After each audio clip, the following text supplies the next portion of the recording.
Florence, இத்தாலியில் உள்ள புகழ்பெற்ற புளோரன்ஸ் கதீட்ரலின் புளோரன்ஸ் கேத்தட்ரல் விரிவான வரலாறு மற்றும் அதன் சிறப்புகள் தமிழில் இங்கே கொடுக்கப்பட்டுள்ளன. புளோரன்ஸ் கதீட்ரல் கேத்தட்ரலே தி சாண்டா மரியா டெல் ஃபியோரே. வரலாறு.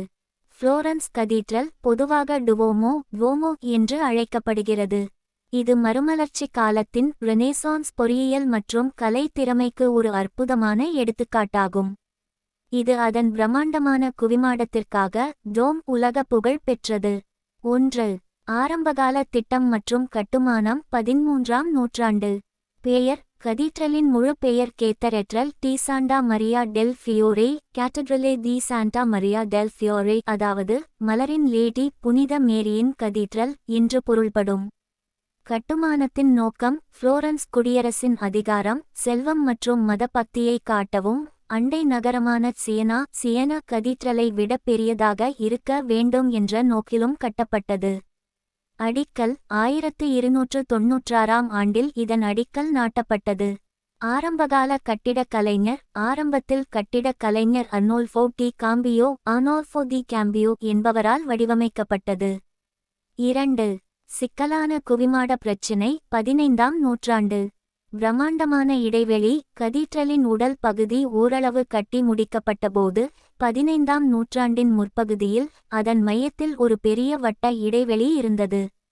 அந்த அளவு பெரிய இடைவெளிக்கு தூண்கள் இல்லாமல் குவிமாடம் கட்டுவது அக்காலத்தின் தொழில்நுட்ப அறிவுக்கு அப்பாற்பட்டதாக இருந்தது. போட்டி. 1418ஆம் ஆண்டில் புளோரன்ஸ் நகர சபை இந்த சவாலான இடைவெளிக்கு பாதுகாப்பான மற்றும் நிரந்தரமான குவிமாடத்தை கட்ட ஒரு தீர்வை கண்டுபிடிக்க போட்டி அறிவித்தது. வெற்றியாளர். புகழ்பெற்ற கட்டிடக் கலைஞர் மற்றும் பொறியியலாளர் பிலிப்போ புருனெல்லெஸ்சி இந்த போட்டியில் வெற்றி பெற்றார். 3. புருனெல்லெஸ்சியின் மாஸ்டர்பீஸ் 1420 முதல் 1436 வரை. புதிய நுட்பம். புருனெல்லெஸ்சி வெளிப்படையான சாரக்கட்டுகளை ஸ்காஃபோல்டிங் பயன்படுத்தாமல் இரட்டை உறை டபுள் ஷெல் கட்டுமான முறையை பயன்படுத்தினார்.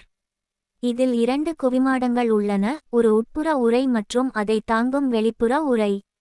சுய தாங்கும் அமைப்பு. கட்டுமானத்தின் போது குவிமாடத்தின் சுவர்கள் சுழல் வடிவச் செங்கல் வேலைகளை பயன்படுத்தி சுய தாங்கும் முறையில் கட்டப்பட்டன. இது அக்காலத்திய ஒரு புரட்சிகரமான பொறியியல் சாதனையாகும். நிறைவு. கட்டுமான பணிகள் பி. 1436 இல் நிறைவடைந்தன. இது மறுமலர்ச்சி காலத்தின் மிக முக்கியமான கட்டிடக் கலைச் சாதனையாக கருதப்படுகிறது. புருனெல்லெஸ்சியின் குவிமாடம் இன்றும் உலகின் மிகப்பெரிய செங்கல் குவிமாடமாக உள்ளது. 4. பிற்கால பணிகள். மார்பிள் உறை.